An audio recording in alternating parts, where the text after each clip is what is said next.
The data in this section should reflect the number of recipients and dollar amounts granted for the financial aid process that just closed for the new school year.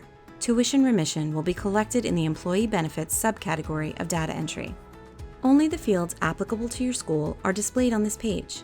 Your answer in the Financial Aid Overview subcategory determined if you were asked the need-based financial aid questions.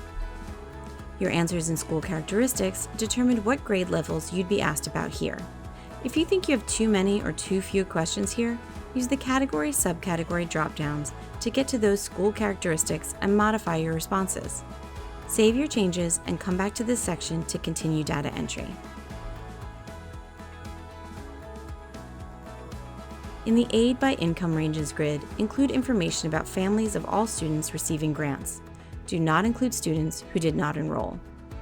The remainder of this recording reviews tools and techniques that you can use throughout data entry to have a successful experience. The recording is identical across all categories of data. If you've already heard these tips in another recording, you can skip the rest of this video. First, we will review the tools and techniques entering data online, and second entry using the export template.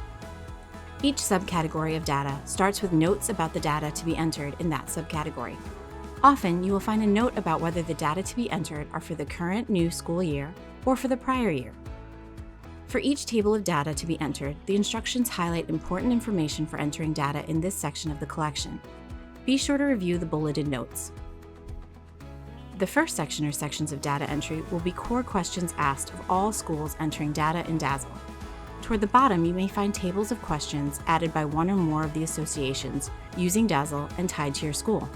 You can fill in the tables with last year's numbers and then go through and edit them.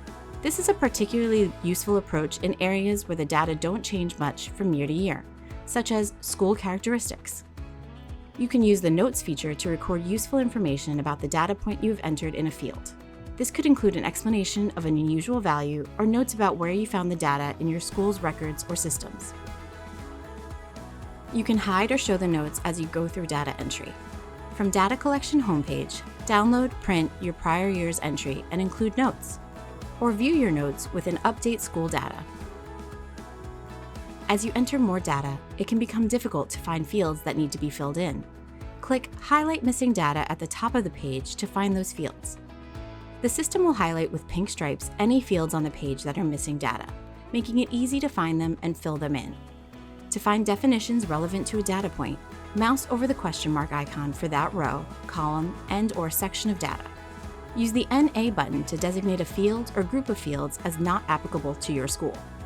This will mark the fields as complete and will show them as such in your progress bars. Click Save or Control-S often to keep your work. DASL does not automatically save the data you enter. Clicking Save or Control-S will make sure that your work does not get lost if you suddenly lose your internet connection. Shaded cells are calculated by the system based on numbers that you have entered in other fields.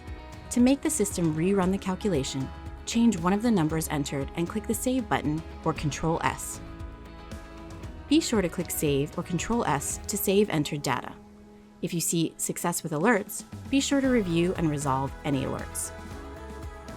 When entering data into the Excel template, a few essentials to keep in mind are: you can use email to pass the workbook from one member to another, to enter data directly, or upload it to Google to share across your team.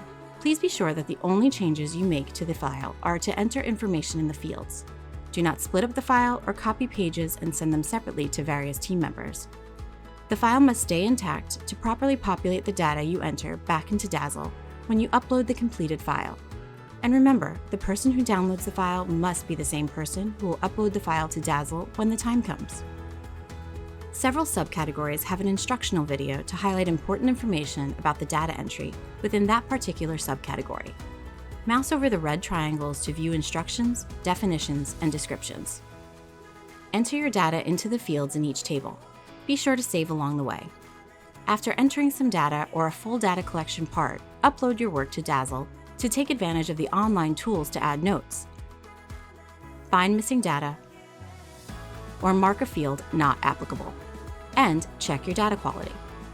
Whether entering online or after importing, take advantage of the Review Data tab in DASL to ensure quality data throughout your data entry. And be sure to click Save or Control-S before you log off. and you can pick up where you left off when you log in next time.